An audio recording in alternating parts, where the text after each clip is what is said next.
Assalamualaikum warahmatullahi wabarakatuh. Salam sejahtera bagi kita semua.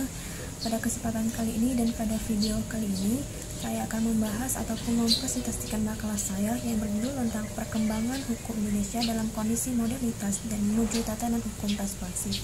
Di mana video dan makalah ini ditujukan untuk memenuhi tugas mata kuliah sosiologi hukum.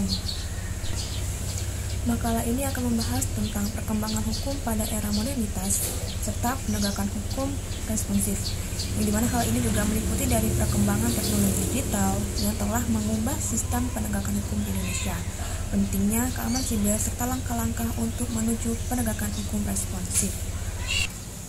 Perkembangan hukum di Indonesia mengalami transformasi yang signifikan dalam era modernitas, di mana pada era ini ditandai dengan adanya kemajuan teknologi, globalisasi, dan juga perubahan sosial yang cepat.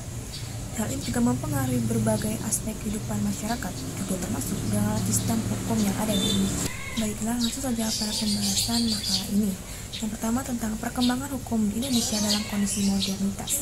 Modernitas ataupun modernisasi merupakan suatu proses dari serangkaian upaya untuk menuju atau menciptakan nilai-nilai yang bersifat atau berkualifikasi universal, rasional, dan juga fungsional. Terdapat beberapa aspek penting dari perkembangan hukum Indonesia dalam era ataupun dalam kondisi modernitas ini. Pertama, dia ada pengaruh digitalisasi terhadap hukum, yang dimana ini mencakup tentang kemajuan dalam penyidikan, pengumpulan bukti, dan juga pengawasan. Contohnya seperti penyidikan dan pengumpulan bukti ini terdapat teknologi forensik seperti DNA analisis digital, serta pemindaian sidik jari. Teknologi ini telah meningkatkan akurasi dan kecepatan dalam penyidikan kriminal. Lalu ada juga perubahan dalam proses pengadilan, yang dimana pada era modernitas ini proses pengadilan tidak luput dari berbagai perubahan yang dipengaruhi oleh kemajuan teknologi, informasi hukum, dan juga perubahan sosial. Terdapat beberapa perubahan yang signifikan seperti adanya pengadilan elektronik atau dikenal dengan e-court. Yang dimana e-court ini berisi proses tentang e-filing, yaitu pengajuan dokumen, e-payment, pembayaran biaya pengadilan secara online, dan juga e-summons, yaitu panggilan ataupun pemberitahuan pengadilan dalam online. Lalu ada juga sistem informasi pengadilan atau disingkat dengan SIP, yang dimana sistem ini merupakan platform digital yang dapat menyimpan serta mengelola data kasus, jadwal sidang, dan juga informasi lainnya. Sistem ini bertujuan untuk meningkatkan efisiensi, meningkatkan transparansi, dan juga meningkatkan akuntabilitas serta memudahkan akses. Lalu ada juga keberadaan AI, yaitu Artificial Intelligence, ini mana kecerdasan buatan atau AI ini mulai diterapkan dalam proses pengadilan untuk menganalisis data hukum, memberikan rekomendasi hukum, dan juga bahkan memprediksi hasil kasus berdasarkan data historis yang dimasukkan ke dalam AI. Selanjutnya ada keamanan siber, yang dimana keamanan siber ini merupakan upaya untuk melindungi sistem komputer, jaringan, dan juga data-data pribadi dari serangan yang tidak sah. Keamanan siber ini merupakan privasi yang melindungi data informasi digital dari ancaman seperti virus, peretas, dan juga serangan siber lainnya. Dengan seiring perkembangnya ataupun pesatnya kemajuan teknologi pada era modernitas ini menjadikan Indonesia menghadapi tantangan baru dalam menjaga keamanan siber. Maka terdapat perkembangan hukum tentang keamanan siber di Indonesia, seperti ada Undang-Undang Informasi dan Transaksi Elektronik atau disingkat dengan UU ITE, yang dimana UU ini menjadi pedoman utama dalam mengatur berbagai aspek yang berhubungan dengan transaksi elektronik ataupun transaksi online, termasuk juga tentang kejahatan siber. Undang-Undang Nomor 11 Tahun 2008 tentang Informasi dan Transaksi Elektronik sebagaimana telah diubah dengan Undang-Undang Nomor 19 Tahun 2016 yang disahkan pada tanggal 21 April 2008, dan ini telah menjadi cyber of law pertama di Indonesia. Lalu ada juga peraturan pemerintah atau PP dengan nomor 71 Tahun 2019, yang dimana peraturan pemerintah ini mengatur perihal penyelenggaraan sistem dan transaksi online secara lebih rinci. Lalu terdapat Badan Siber dan Sandi Negara atau BSSN, yang dimana badan ataupun lembaga ini mengemban tugas untuk melakukan koordinasi dan sinkronisasi pelaksanaan kebijakan di bidang siber dan sandi negara, di mana badan ataupun lembaga ini juga bertanggung jawab dalam menanggulangi ancaman siber terhadap negara. terdapat tantangan dalam menegakkan keamanan siber di Indonesia, yaitu seperti perkembangan teknologi yang pesat. Ini membuat peraturan yang ada dan telah dibuat seringkali sulit untuk mengikuti perkembangan tersebut. Lalu dengan tingkat kesadaran masyarakat yang rendah menjadikan masyarakat Indonesia belum atau bahkan tidak menyadari pentingnya keamanan siber dan bagaimana cara melindungi diri dari ancaman siber. Terdapat juga masalah keterbatasan sumber daya Indonesia yang membutuhkan peningkatan SDM yang berkompeten di bidang keamanan siber serta infrastruktur yang memadai. Lalu terdapat juga globalisasi dan integrasi hukum. Globalisasi merupakan proses integrasi dan interaksi antara individu, etnitas, dan juga negara di seluruh dunia. Lalu integritas hukum merupakan proses di mana berbagai sistem hukum yang berbeda di berbagai negara ini diselamatkan untuk menciptakan kerangka hukum yang menyatu dan efisien. Jadi globalisasi dan integrasi hukum adalah dua fenomena yang saling terkait dan mempengaruhi satu sama lain. Globalisasi ini menciptakan kebutuhan ataupun kerangka hukum yang lebih terintegrasi untuk mengatur hubungan antar negara dan juga mengatasi isu-isu global. Lalu integrasi hukum ini membantu untuk menciptakan kerangka kerja yang menyatu dan efisien yang mendukung peran globalisasi serta memfasilitasi kerjasama internasional. Terdapat beberapa aspek penting dalam globalisasi dan juga integrasi hukum. Pertama ada perjanjian internasional, yang dimana perjanjian internasional ini merupakan kesepakatan yang dibuat secara tertulis ataupun secara hukum antara dua pihak, antara dua negara atau lebih, ataupun antara satu negara dengan organisasi internasional. Lalu yang kedua ada standar hukum internasional, yang dimana ini merupakan seperangkat prinsip, norma, dan juga aturan yang ditetapkan untuk mengatur hubungan dan tindakan antar negara serta entitas internasional lainnya. Standar hukum internasional bertujuan untuk menciptakan tata kelola global yang adil dan tertib, melindungi hak asasi manusia, serta menjaga perdamaian antar negara.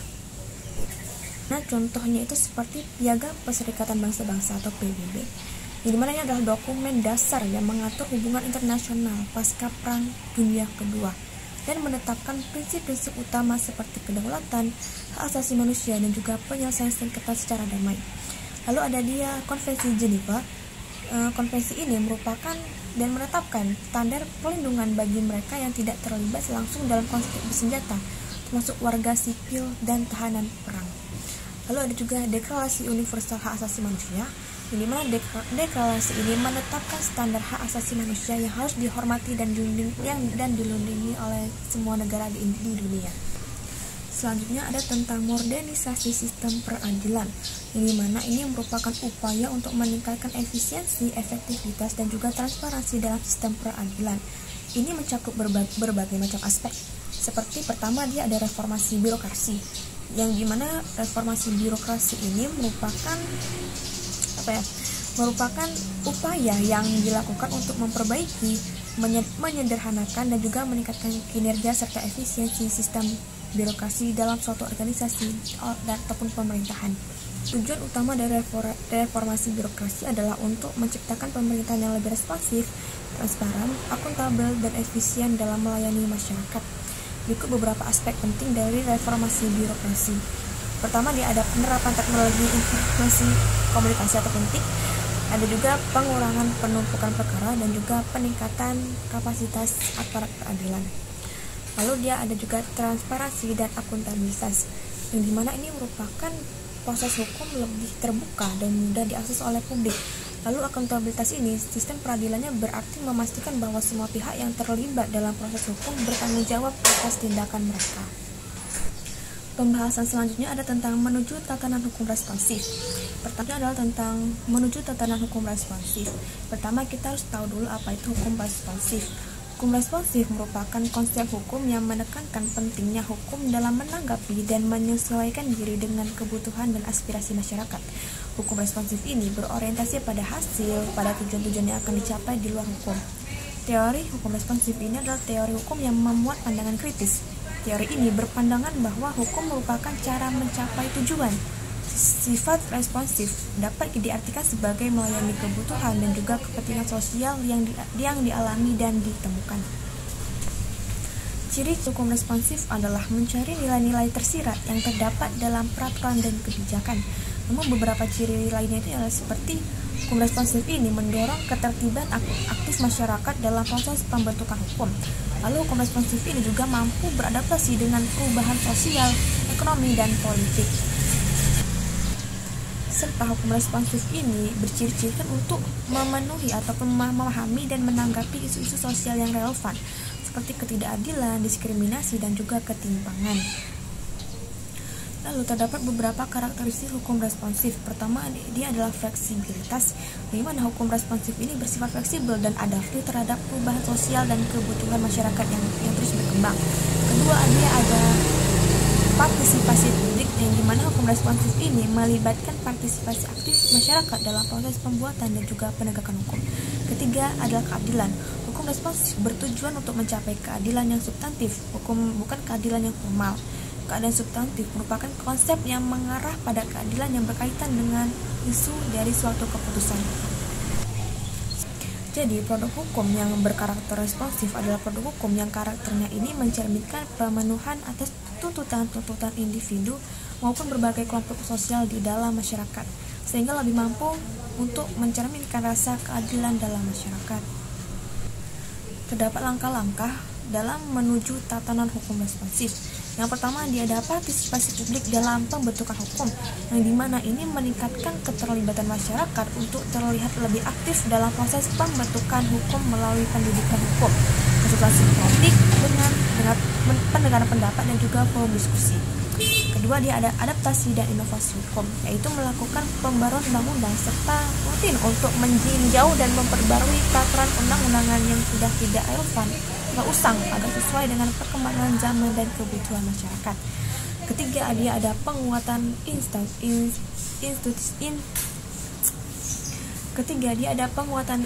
hukum, yaitu merupakan pelatihan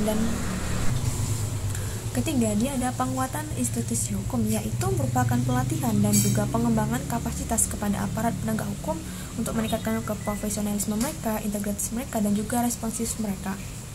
Terdapat juga tantangan dalam mewujudkan hukum responsif, yaitu meliputi tentang perubahan yang cepat ini, di mana globalisasi dan perkembangan teknologi yang membuat hukum yang cepat ini membuat hukum itu terus beradaptasi dengan perubahan yang juga cepat. Kedua, dia ada perbedaan kepentingan. Dengan adanya perbedaan antar kelompok masyarakat dapat menghambat tercapainya hukum responsif. Contoh penerapan hukum responsif yaitu tentang penegakan hukum yang humanis. Lalu dia ada pengadilan agama yang mengakomodasi adat istiadat dalam penyelesaian sengketa atau masalah. Lalu ada juga masyarakat dilibatkan dalam proses pembuatan peraturan daerah sehingga peraturan yang dihasilkan lebih relevan dengan kebutuhan masyarakat. Contoh yang ada di Indonesia, contohnya adalah tentang Undang-Undang Perlindungan Anak, yang dimana di Indonesia ini telah mengadopsi beberapa undang-undang yang tujuannya untuk melindungi hak-hak anak, seperti Undang-Undang Nomor 23 Tahun 2002 tentang perlindungan anak. Undang-undang ini mencakup berbagai aspek perlindungan anak, yaitu termasuk perlindungan dari kekerasan dan diskriminasi. Dan juga undang-undang ini juga menekankan pentingnya partisipasi anak dalam pengambilan keputusan yang mempengaruhi mereka. Mungkin hanya sekian presentasi yang dapat saya sampaikan. Kurang lebihnya saya mohon maaf. Wabillahi taufiq wal hidayah. Assalamualaikum warahmatullahi wabarakatuh. Salam sejahtera bagi kita semua.